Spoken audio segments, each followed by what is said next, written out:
నమస్తే రమగారు. నమస్తే జయ. రమగారు, ఈ రోజు ఏం స్టోరీ చెప్పబోతున్నారు? భక్తి. భక్తిని గురించిన ఒక కథ చెప్తాం. ఓకే, అంటే భక్తిని పెంపొందించటమా? పెంపొందించడం కాదు, అసలు భక్తి నమ్మకం అపనమ్మకం, భగవంతుడిని తెలుసుకోవటం తెలుసుకోకపోవటం, జ్ఞానికి అజ్ఞానికి ఉండే వ్యత్యాసం ఓ ఏమిటి? ఇంట్రెస్టింగ్ అండి. విషయం ఇంట్రెస్టింగే, కథ కూడా చాలా ఇంట్రెస్టింగ్ గా ఉంటుంది. చెప్పండి. ఇప్పుడు చాలా కాలం క్రితం పల్లెలు వాట్లలో పెద్దగా దేవాలయాలు అవి లేని ఊళ్ళు ఉండేవి వరకు. ఇప్పుడు ప్రతి పల్లెకి బోల్డని దేవాలయాలు, చిన్న చిన్న ఊళ్ళల్లో కూడా పెద్ద పెద్ద కట్టడాలు అవన్నీ ఉన్నాయి. కాదు రమగారు, ప్రతి గ్రామానికి ఒక రామాలయం అంటారు కదండి. రామాలయం అంటే ఒట్టిగా మండపం, ఒక మందిరం లాంటిది. రాముల వారి విగ్రహాలు, ధూపదీప నైవేద్యాదులు అవి ఏముండవు. ఇప్పుడు మా ఊరుందా, మా ఊళ్ళో ఒట్టి రామభజన మందిరమే అది.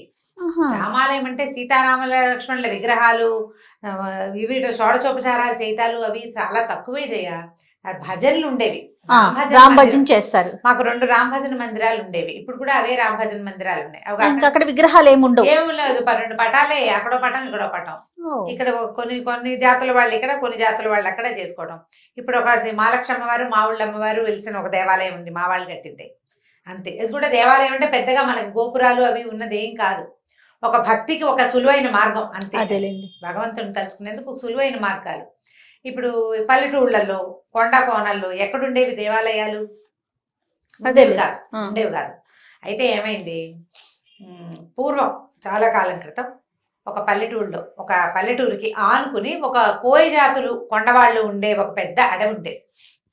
పల్లెటూళ్ళలో ఏదో సామాన్య పాఠక జనం ఉండేవాళ్ళు, 4-5 బ్రాహ్మణ కుటుంబాలు కూడా ఉండేవి. ఏదో ఎలాగోలాగా అప్పుడు ఏంటంటే కొద్దిగా చారెడు భూమి ఉంటే ఏదో దున్నుకుని వచ్చిన వడ్లతోటి అన్ని మారకపు రోజులు, వస్తు మార్పిడి రోజులు.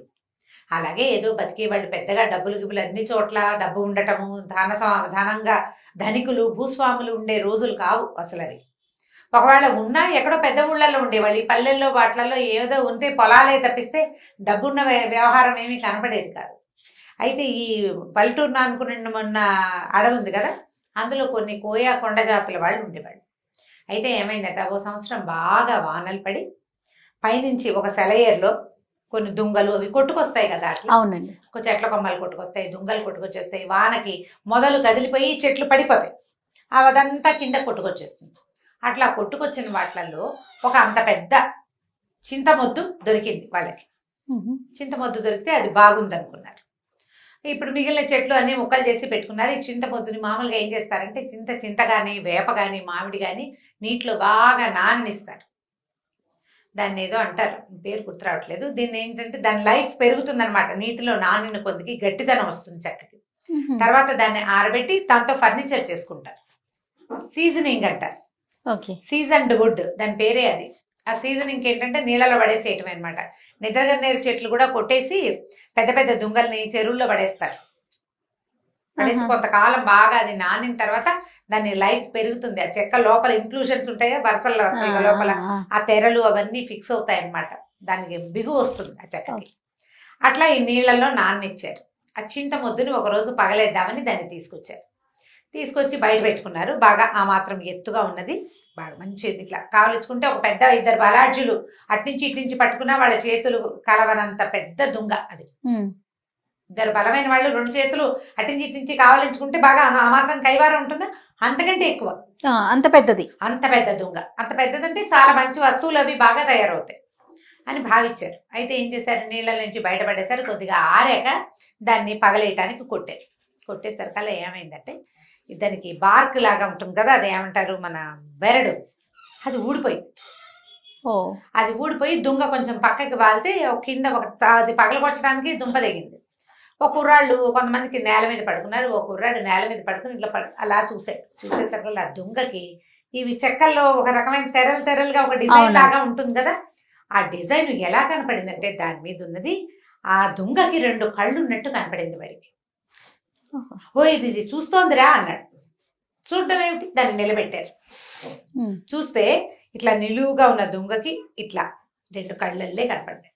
అప్పుడు వాళ్ళు ఏమనుకున్నారు, ఎంత కొట్టినా కసుగందల చెక్క ఇక్కడ, బెరడు మాత్రం ఊడిందంతే.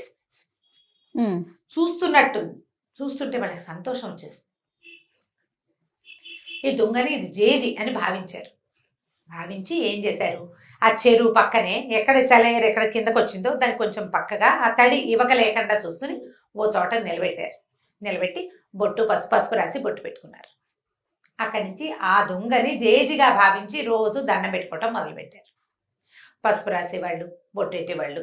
ఏదో శుక్రవారాలు శనివారాలు ఏమి తెలియదుగా వాళ్ళకి అమాసలు పున్నాలు తెలుసు, కార్తెలు తెలుసు. ఆ ప్రకారంగా అప్పుడు ఆ కార్తెలు అమ్మవారికి చేయవలసిన కొలుపులు ఈ దొంగ జేజికే చేసుకునేవాళ్ళు వాళ్ళు. అయితే ఒకనాడు ఈ పక్కన పల్లెటూళ్లలో బ్రాహ్మణ కుటుంబాలు ఉన్నాయి కదా, ఈ పల్లె నుంచి ఒక ఆయన అటు దారేపోతూ చూసి ఇట్లా నిలబడి ఉన్న అమ్మవారిలో ఒక శక్తి ఆయన ఆకర్షించింది. ఆ నేత్రాలు కూడా చూస్తున్నట్టుగా కనపడ్డాయి. వీళ్ళు పైగా చక్కగా పసుపు రాసి బొట్టు అది పెట్టేసరికి పైన బొట్టు కింద నేత్రాలతోటి చాలా ఆకర్షణీయంగా కనపడింది. ఆయన ఏమనుకున్నాడంటే ఏదో శక్తి వెలిసింది ఇక్కడని రోజు దీపం పెట్టేవాడు. ఏం పెద్ద విశేషం ఏం లేదు, వచ్చి దీపారాధన చేసేవాడు. ఏదో పండో ఫలమో పంచదారో పట్టుకొచ్చి పెట్టేవాడు. ఈ పల్లె వాళ్ళు ఉన్నారుగా కొండవాళ్ళు, వాళ్ళు కూడా ఏదో పెట్టేవాళ్ళు తెచ్చి. అక్కడి నుంచి కొలుపులు అంటే వాళ్ళు ఏవో బలేసేవాళ్ళు, ఆ బలులు వేస్తుండేవారు. ఏం చేశారు, క్రమంగా 4 నిట్టాళ్ళు పాతి చుట్టూతా ఒక దడిలాగా కట్టారు. వానకి అది తడిసిపోకుండా, ఎండ క్రమంగా దొంగ కదా పాడవుతుందని భావించి ఓ చిన్న తాటాకు పందిరి, దాని కింద ఈ జేజి. సంవత్సరాలు గడిచినాయి. ఈ కొండవాళ్ళు పోయేవాళ్ళు అంటే అయ్యోరు రోజు రోజు పూజ చేస్తాడు కదా, అందుకని ఏం చేసేవాళ్ళు, ఈ అడవిలో పండిన వెదురు బియ్యము, పప్పు, ఉప్పు, బెల్లం వాళ్ళు మారకల్లో తెచ్చుకునేవాళ్ళు. అయ్యోరికి కూడా ఏదైనా ఇవ్వాలని భావించేవాళ్ళు. భావించి ఈయన కొద్దిగా సమర్పించేవాళ్ళు. డబ్బులు ఏం లేవు, కానీ భోజనానికి మాత్రం ఏర్పాటు జరిగిపోయేది బ్రాహ్మణుడికి. ఆయన రోజు వాన వంగుడు చలికాలం ఏదైనా సరే రావడం, ఖచ్చితంగా ఉదయకాలం దీపారాధన చేయటం నియమం. దీపం పెట్టేవాడు ఖచ్చితంగా. ఆ దీపం పెట్టడానికి ఓ ఏర్పాటు, అది ఆరిపోకుండా చుట్టూతా దడి ఇన్ని ఉన్నాయి కదా, ఇలా గడుస్తూ ఉండేది. చాలా కాలం ఇలాగే గడిచిపోయింది. ఆ దారిపోతూ ఓ దండం పెట్టుకోవటం. పల్లె వాళ్ళంతా రోజు ఏం చేసేవాళ్ళు, వెళ్ళేటప్పుడు దండం పెట్టుకునేవాళ్ళు, వచ్చేటప్పుడు ఇంత దొరికింది, నీ పొద్దు నేను చూసి దండం పెట్టుకున్నావు, ఇది దొరికింది. పొద్దు నేను చూసినా ఏమీ దొరకలేదు. ఆ రెండు, ఒకటేమో సంతోషంగా చెప్పేవాళ్ళు, రెండోది కంప్లైనింగ్గా చెప్పేవాళ్ళు. మర్నాడు నిన్ను అడిగాను కదా ఇవాళ దొరికిందని సంతోషించేవాళ్ళు. ఏముంది, భక్తి మూఢత్వం అంతే. దొరికే నాడు దొరుకుతుంది, దొరకని నాడు దొరకదు. దానికి అమ్మవారు చేసేది వీటికి ఇది ఏమీ లేదు, కానీ అలా నమ్మకం అనమాట. అయితే కొన్నాళ్ల తర్వాత ఏమైందంటే, ఇది 12-13 సంవత్సరాలు నడిచిపోయింది. ఒకరోజు మంచి వర్షాకాలం, ఈయన దీపారాధన చేయడానికి వాన వేళనే వచ్చాడు. రోజులాగా తెల్లవారే రాల, కరవ లేట్ అయిపోయింది. ఇతను వచ్చేసరికల్లా ఆయనకి ఎట్లా కనపడిందంటే, దూరం నుంచి ఒకడెవడో ఒక గుర్రం కట్టేసింది కింద. ఈ అమ్మవారి తాలూకు తాటాకుల పాక దగ్గరే ఒక గుర్రం కట్టుంది. గుర్రం బాగా తడిసిపోయింది, ఎప్పటి నుంచో వానలో తిరుగుతోంది. ఒక మనిషి అక్కడ నుంచునున్నాడు. దూరం నుంచి చూస్తే వాడి పెద్ద ఆజానుబాహుడు, కటువుగా ఉన్న రూపం. వాడి బట్టలు అవన్నీ ఎలా ఉన్నాయంటే మొరటుగా ఉన్నాయి. ఆ రోజుల్లో గుర్రాలు అందరి దగ్గర లేవు, బందిపోటు దగ్గర దొంగల దగ్గర మాత్రమే ఉంటాయని చెప్పుకునేవాడు. వీడెవడో బందిపోటు దొంగ. వాడు అమ్మవారితో ఏదో అక్కడ నిలబడి మాట్లాడుతున్నాడు. ఇటు వచ్చి వెనక్కి వచ్చాడు. అమ్మో వీడు వచ్చేస్తున్నాడు అని చెప్పి ఆయన దగ్గరికి వెళ్ళకుండా దూరంగానే చెట్టు చాటును నిలబడ్డాడు. వాడు ఏం చేశాడు, ఆ గుర్రానికి కట్టి ఉన్న సామాన్లలో ఒక గొడ్డలు తీసుకెళ్ళాడు. గొడ్డలు తీసుకెళ్ళి ఆ గొడ్డలతో ఆ చెట్టుని నరకబోయాడు. ఆ జేజిని, ఆ దుంగని నరకబోయాడు. నరకబోయేసరికి ఆ దుంగల నుంచి ఒక ఆవిడ బయటకు వచ్చింది. అదంతా ఈ బ్రాహ్మణ ఆయన చూస్తున్నాడు. ఇక్కడ ఏం జరిగింది, ఇతను ఒక బందిపోటు దొంగ. 4-5 రోజులుగా దారులు కాచి సంపాదించడానికి ప్రయత్నం చేస్తున్నాడు. ఏ అవకాశము అతనికి కుదరలేదు.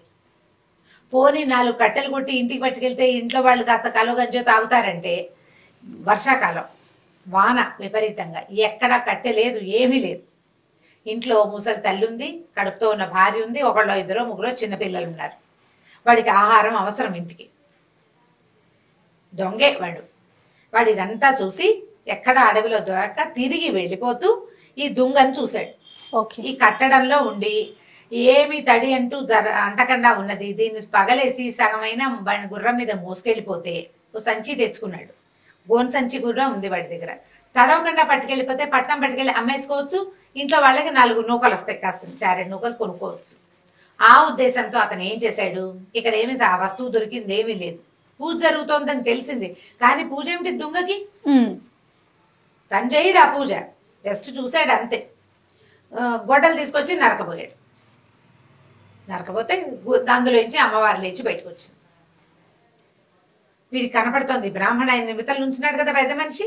ఈయనకి ఎలా కనపడింది? ఒక చామన్ ఛాయిగా ఎత్తుగా పెద్ద బొట్టు పెట్టుకుని, కొప్పు వెనకాల పువ్వులు అవి ఉన్నాయి, ఏదో ఒక నేర్చీర కట్టుకున్న ఒక నడి వయసు పాటక స్త్రీలాగా కనిపిస్తోంది.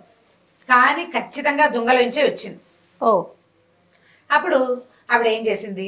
ఏరా నాయన ఇట్లా కొట్టేస్తున్నావు, నేను ఎప్పటి నుంచో ఈ దొంగలో ఉన్నాను, ఈ పాటకు జనం అంతా దండం పెట్టుకుంటారా నన్ను, నువ్వు దొంగను కొట్టద్దు నువ్వు అన్నది. అనేసరికల్లా ఆ దొంగ అన్నాడు, నేనేం చేయను, నాకు ఎక్కడ ఏమీ దొరకలేదమ్మా, ఏదైనా ₹1 దొరికినా నిన్ను వదిలిపెట్టి వెళ్ళిపోయేవాడిని, పగలేసి తీసుకెళ్ళాను అనుకో ₹10 దొరుకుతాయి, నేను అందుకే కొట్టబోయాను అన్నాడు. అనేసరికల్లా ఆవిడేమంది, డబ్బులే కదా నేను ఇస్తానని ఆవిడ ఏం చేసింది, ఓ ఇంత మూట ఎత్తి వాడి చేతిలో పెట్టింది. గల్లుమంటోంది మూట. దూరం నుంచి మనకి డబ్బుల కట్టలు అవి ఇవ్వడం తెలీదు, తెలిసిపోతుంది కదా. ఈ డబ్బు గల్లు మనటం, ఒక డబ్బుల మూట, చిన్న మూటలు ఉంటాయి డబ్బులు. ఆ రోజుల్లో ఏం చేసేవాళ్ళు, సంచుల్లో వేసి నాణేలు కదా. తెలిసింది అతనికి, బ్రాహ్మడికి అర్థమైంది. ఆ మూట ఎత్తి వాడి చేతిలో పెట్టింది. వాడు వీడికి వంగి వీడి కాళ్ళకి దండం పెట్టి వెళ్ళిపోయాడు. ఆవురా 12-13 సంవత్సరాల నుంచి అర్చన చేస్తుంటే 10 పైసలు ఇవ్వలేదే నాకు, వీడెవడ గొడ్డలెత్తితే ఇచ్చేసింది. ఇదనమాట మార్గం. ఇదే కదా మార్గం. సరే ఏం చేశాడు, ఆ దీపారాధన పక్కన పెట్టి ముందు ఇంటికి వెళ్ళిపోయాడు. మళ్ళీ ఊళ్ళోకి వెళ్ళి గొడ్డలు పుచ్చుకొచ్చాడు. గొడ్డలు పట్టుకొచ్చాడు. సరే దీపాన్ని సామాన్లు కూడా పట్టుకెళ్ళాడు. పట్టుకెళ్ళి అన్ని అక్కడ పెట్టి గొడ్డలు ఎత్తాడు కొట్టడానికి. ఎత్తటం ఏమిటి, గంటలు గణ గణ గణ గణ మోగిపోయింది. 1 గంట ఉంది అక్కడ. 1 గంట ఎన్ని గంటలు గానో మోగింది. పెద్ద వెలుగు వచ్చింది ఒకేసారి. ఒక్క పిడుగు పడితే మెరుపు వస్తే ఎలా వస్తుంది, ఆ మెరుపు మనకు కంటి ముందే మెరిస్తే కళ్ళు చీకట్లు గమ్మిపోవు మనకి.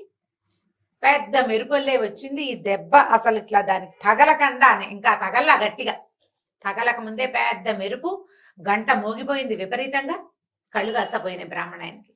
అమ్మో నా కళ్ళు కనపట్ల, మెరుపు కళ్ళు మిరుమిట్లు కొలిపోయి ఈ గొడ్డలి పడిపోయింది. కళ్ళు మూసుకుని కింద కోలు పడిపోయాడు. అక్కడి నుంచి లోపల నుంచి అమ్మవారు లేచి బయటకు వచ్చింది.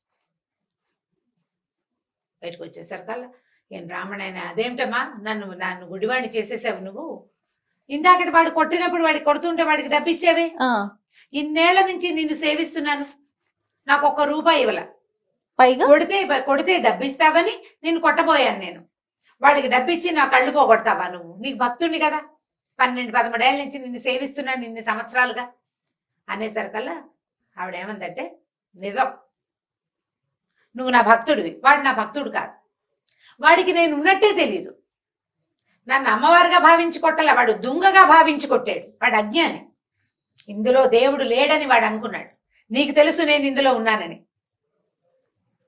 నీకు తెలుసు కదా, తెలిసి నువ్వు నన్ను కొట్టబోయావు, భగవంతుడని తెలిసి శక్తి అని తెలిసి కొట్టబోయిన వాడికి కళ్ళు పోవాలా ప్రాణం పోవాలా, వాడు అజ్ఞానంతో చేశాడు, వాడికి తెలియదు అసలు నేనెవరో తెలియదు వాడికి, నువ్వు 12-13 సంవత్సరాల నుంచి నేను ఇక్కడ ఉన్నానని నమ్మావు, నాకు రోజు దీపం పెట్టావు, నువ్వు పెట్టిన దీపపు వెలుగులోనే ఈ ఊరి జనమంతా నన్ను చూసి దండం పెట్టారు, ఒక్కరోజు కూడా అన్నానికి వెతుక్కున్నావా నువ్వు, ప్రతిరోజు నీ అన్నం ఏర్పాటు చేశాను నేను, నువ్వు నాకు దీపం పెట్టినందుకు ప్రతిగా నీకు భోజనం ఏర్పాటయ్యింది, అది నేనే చేశానని మరి నేను కాకపోతే ఎవడు చేశాడు, వాళ్ళు నీకు తెచ్చిచ్చారు, నాకు నువ్వు దీపం పెట్టావు కాబట్టి వాళ్ళు నీకు ఇచ్చారు, మీ ఇంట్లో నువ్వు పెట్టుకుంటే తెచ్చియ్యరు కదా, ఇప్పుడు వాడు అజ్ఞానంతో కొట్టాడు, వాడికి నేను వద్దన్నా కొడతాడు, నేను వాడిని ఏం చేయలేను, ఎందుకంటే వాడు నన్ను నమ్మడు అసలు, నేను తెలియదు వాడికి, నీకు తెలుసు, తెలిసి నువ్వు చేయొచ్చా ఈ పని, తెలియని వాడు ఏ తప్పు చేసినా ఓకే, తెలిసిన వాడు చెయ్యొచ్చా, ఇది తప్పని నీకు తెలుసు, చెయ్యకూడదు కదా, అందుకే నీ కళ్ళు పోయినాయి, ఇప్పుడు చెప్పు 100 నాణేలు వాడికి ఇచ్చాను, నీకు కావాలంటే ఇస్తా, మళ్ళీ 100 నాణేలు వాడికి ఇచ్చాను, నీకు కావాలంటే ఇస్తా, కళ్ళు కావాలా 100 నాణేలు కావాలా తేల్చుకో, నేను కావాలా నీకు 100 నాణేలు కావాలా, ఇప్పుడు సమాధానం ఏది, బ్రాహ్మణుడు నిర్ఘాంతపోయాడు, కాదు డబ్బుకు ఆశపడ్డాను నేను, ధనదేవత నన్ను అట్లా పిలిచింది, ఇన్నాళ్ళు నువ్వు నాకు అన్నం పెడుతున్నావన్న జ్ఞాపకం నాకు లేదు, నీ వల్లే నేను ఉంటున్నాను, నువ్వు నన్ను ఉండనిచ్చావు కాబట్టి ఉన్నాను ఇన్ని సంవత్సరాలు, నేను ప్రతిరోజు దీపం నేను పెట్టట్లేదు, నన్ను నువ్వు పెట్టనిచ్చావు. గుర్తించాడు. మనకు అవకాశం ఇస్తాడమ్మా భగవంతుడు. నేను చేస్తున్నానని అనుకుంటే ఎట్లా? ఈ పని చేసేందుకు నాకు అవకాశం భగవంతుడు ఇచ్చాడు. ఆయన ఇవ్వదలుచుకోలేదు. శక్తి మనని ఈ పని చెయ్యనివ్వలేదు అంటే చెయ్యనివ్వదు, అంతే. ఇంకా చెయ్యనివ్వదలుచుకోకపోతే ఇక చెయ్యదు, ఏం లేదు, సున్నా. మనం ఇదంతా నీ ప్రతిభ ఎట్లా అవుతుంది? నీ కాలు చెయ్యి కదులుతున్నాయంటే నీ వల్ల? అది కాదే, నీ వల్ల కాదు, ఎవ్వడి వల్ల కాదు. నీ లోపల అంతర్జ్యోతి ఒకటి వెలుగుతున్నంత సేపే నువ్వు చేయగలుగుతావు. ఆ జ్యోతి కొడిగట్టిన మసిబారిన నీ వల్ల కాదు. దాన్ని అలా వెలిగించి ఉంచేదే భగవత్ శక్తి. అది ఒప్పుకుంటేనే నీ కాళ్ళు చేతులు అన్ని సమస్తము వదులుతాయి, నువ్వు చేస్తావు క్రియ, ఏదో విజయం సాధిస్తావు. భగవంతుడు ఒప్పుకోనిదే, శక్తి ఒప్పుకోనప్పుడు ఇంక నువ్వు చేసేదేం లేదు. అవును. దాంతో ఆవిడ కాళ్ళు పట్టుకున్నాడు. నన్ను రక్షించు, నాకు బుద్ధి వచ్చింది. నేను జ్ఞానిగా ఉన్న అజ్ఞానిని, భగవంతుడు ఉన్నాడని తెలిసినా తెలుసుకోలేని అజ్ఞానిని నేను, నన్ను కరుణించమంటే ఆవిడకి కళ్ళు వచ్చేసినాయి బ్రాహ్మడికి. కానీ ఆ అమ్మవారు అతనికి కనపడలా. బతిమలాడుకున్నాడు, కనిపించమని. నాకు ఒక్కసారి కనపడు, దూరం నుంచి చూశాను నిన్ను దగ్గర నుంచి చూసే అవకాశం నాకు ఇవ్వు. ససేమిరకు అనలేదు. జీవితంలో అతను ఆ శక్తిని చూడలేడు. ఇప్పుడు అసలు అమ్మవారు ఒక శక్తిని ఈ చెక్కలో ఉందని వాళ్ళు పూజిస్తున్నారని తెలియని అజ్ఞాని, ఒక దారులు కాచే దొంగవాడికి సాధారణంగా మనిషి రూపంలో ప్రత్యక్షమై వాడితో మాట్లాడి వాడిని నెమ్మదిపరిచి వాడికి కావాల్సిన డబ్బులు ఇచ్చి ఈ పని చేయబోక అని చెప్పి పంపించేసింది.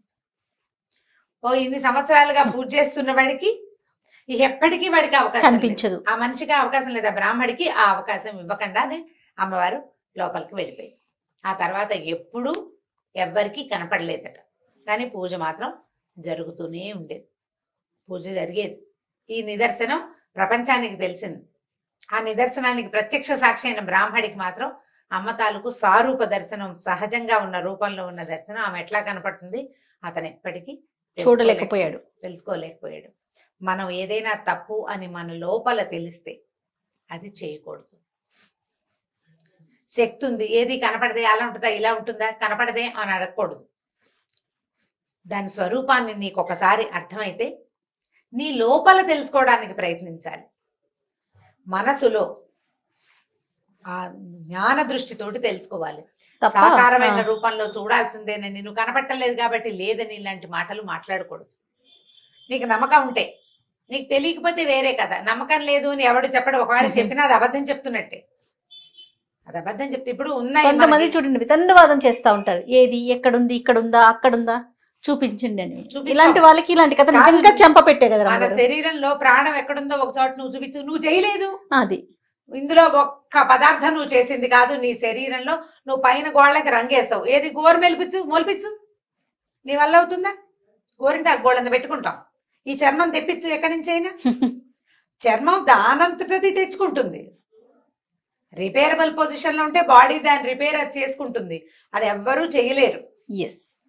ఇవన్నీ దానంతటది చేయవలసిందే తప్ప నువ్వు చెయ్యని దానికి నువ్వు సాక్ష్యాలు అడిగితే ఎలా కుదురుతుంది? చాలా బాగుంది రమ్మగారు, కథ మాత్రం చాలా అద్భుతంగా ఉంది. అదే నేను చెప్పట్లా, వితండవాదం చేసే వాళ్ళకి నిజంగా చెంపపెట్టు లాంటి కథలు ఇలాంటివన్నీ కూడా. అవును, అద్భుతంగా ఉంది. పిల్లలకి చెప్తానికి బాగుంటుంది, పెద్దవాళ్ళు తెలుసుకో ఇంకా బాగుంటుంది. రైట్ అండి, నమస్తే. నమస్తే. ఈ వీడియో కనుక మీకు నచ్చినట్లయితే లైక్ చేయండి, షేర్ చేయండి. మరిన్ని ఇంట్రెస్టింగ్ వీడియోస్ కోసం మా ఛానల్ని సబ్స్క్రైబ్ చేసుకోండి.